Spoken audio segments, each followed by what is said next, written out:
So this lesson for your Digital Learning Day or e-learning day on January 31st is simplifying radical expressions. You guys have done this before in geometry and in algebra. This should completely be a review for you. So for a radical expression to be simplified, it has to satisfy the following conditions. The radicand, and that's the space underneath the root symbol, has to have a factor raised to a power, cannot have a factor raised to a power greater than or equal to the index. What that means is that no perfect square can be under a square root, and no perfect cube can be under a cube root. Okay? That's all that means. The radicand, remember that's the space underneath the radical, cannot have any fractions. For example, 27 over 3, because if we have that, we need to rewrite it. All right, we need to rewrite that. And then, if we have something like that and we rewrite it, that brings us to the third rule, that no denominator can have a radical. If that's the case, we have to rationalize the denominator. Okay? So let's start simplifying some radical expressions. There are two methods to do this. The first and very basic method is to use the prime factorization. So let's look at the number 60.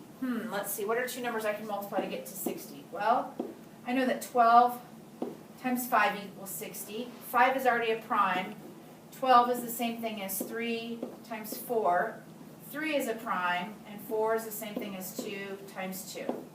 So now I have all prime numbers. So the prime factorization of the square root of 60 equals the square root of 2 times 2 times 3 times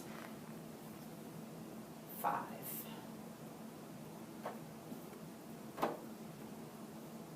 Okay.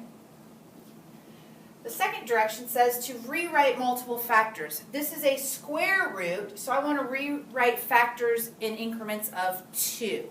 It's a square root, so I'm looking for factors that repeat themselves in increments of 2. If it was a cubed root, I would look for factors that repeat themselves in increments of 3. So I'm going to rewrite the square root of 60 equals 2 squared times 3 times 5, all underneath the radical.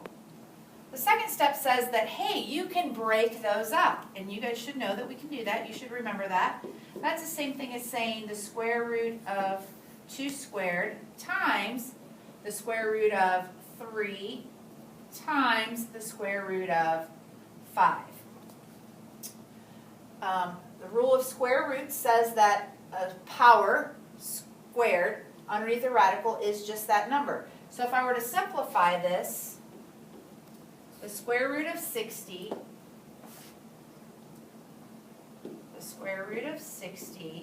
is the same thing as 2 times, and then 3 times 5 is root 15. So square root of 60 is the same thing as 2 root 15. Now that's kind of tedious. That works if you can't think of a perfect square. That's a great go-to. Always use prime factorization if you can't come up with a perfect square or a perfect cube. But hopefully the rest of these examples you'll be able to identify a perfect square within them. So let's try this example. I have I have the square root of 32p to the 7th. Can you see that all right? Does that look okay? So I have 32p root 7. Okay? 32p root 7. So in this example, I want you to look for perfect squares. So the first thing that we want to do is look at this 32. Well, I know that the square root of 32 is the same thing as the square root of 16 times the square root of 2. All right? And then p to the 7th power, well, that's the same thing as p to the 3rd power times p to the 3rd power times p. Now remember, the product of powers says that if the base is the same, exponent rule says if the base is the same and we're multiplying powers, we add the exponents. Remember, there's an imaginary 1 here. We don't write that, but it does exist. Okay? So let's see. 16 times 2 is 32, and 3 plus 1 is 7. So that is, in fact, p to the 7th. Okay. when I look at this example, I'm going to look for perfect squares, and right now I see that I have this perfect square right here. So I'm just going to put that on the outside. The square root of 16 is 4. And then I'm going to rewrite the rest of this. 2 times p cubed times p cubed times p. The next step is to write multiple factors. Well, you can see that I have p cubed twice. I'm under a square root, so I'm going to take that out. And I'm going to pull it right out front. So p cubed, and all I have left is 2 and p. So when I simplify the square root of 32p cubed, I actually have 4p cubed times root 2p. And that is what the square root of 32p to the 7th equals when it is simplified. Okay? So this method is, like I said, less tedious than that method before. Let's do this again. This example is the square root of 392x squared. I need to simplify it. We can break it up into primes, or we can look for a perfect square. If I looked for a perfect square, hopefully you might see that 14 squared, you might remember that 14 squared equals 196. And I know that 392 is twice 196. So I'm going to rewrite this as 196 times 2. That takes care of the numeric feature. And then I'm just going to leave this as x squared. Then I might even go ahead and break this up. The square root of 196 times the square root of 2 times the square root of x squared. The square root of 196 is 14. The square root of x squared is x radical 2. So the square root of the quantity 392x squared is 14x radical 2. See how easy that is? Okay, one more example. This last example is 384x to the 4th y cubed. Okay? So here I would start with 4. If you don't see, if a perfect square doesn't pop right out, I would always start with 4. So that's what I'm going to do. I'm just going to go ahead and divide this by 4. So 4 will go into 384. Let's see, 4 will go into 38 9 times. With 36, 24. 4 will go into 24 6 times. So now I know that 4 will go into 384 96 times. I wonder if I can break this up. So this is kind of that whole prime factorization thing. So 384, well, let's see, that's 4 times 96. 4 is not prime. That's the same thing as 2 times 2. Let's see, 96. Well, I know that 96 can be divisible by 3. So I'm going to say that 3 will go into 9 3 times. 3 will go into 6. 2. So let's see, that's 32. So I have a prime number here, here, and here. Oh, I remember from our last example that 16 times 2 is 32, and that's the same thing as 4 times 4, or 2 times 2, and 2 times 2. So this one I have broken up into prime factorization. This is going to be a giant radical, okay? Because I have so many numbers here, I'm going to cross them off as I go through them. So I have 2 times 2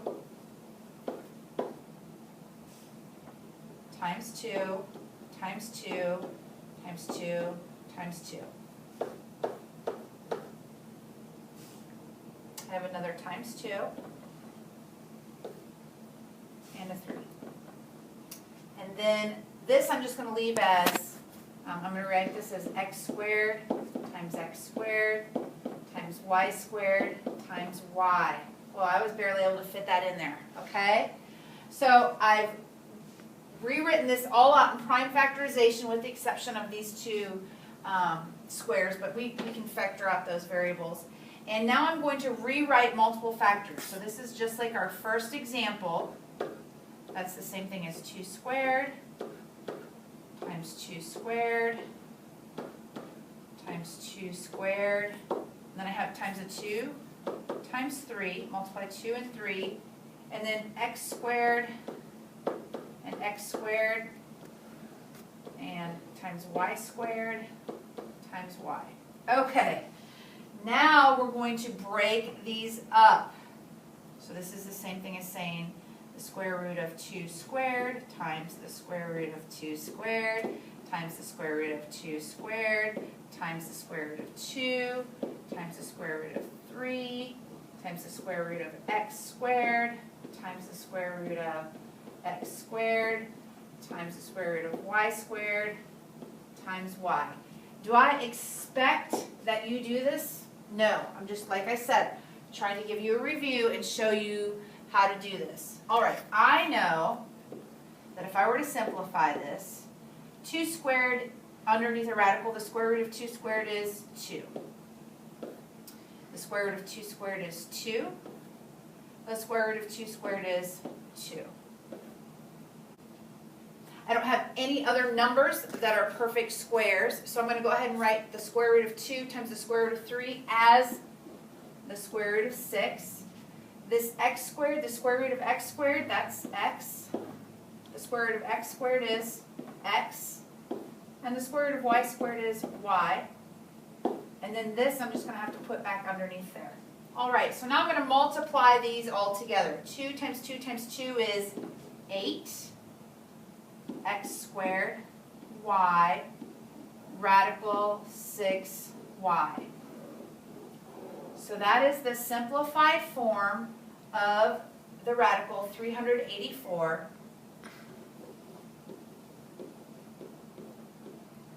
x to the 4th y cubed. Well, the first thing that this tells me is that this is a factor here. I know that 384 is divisible by 64, and probably that 64 will go into it 6 times. That's kind of how that works, okay? So after you've done this short little video, you're going to have some interactive practice.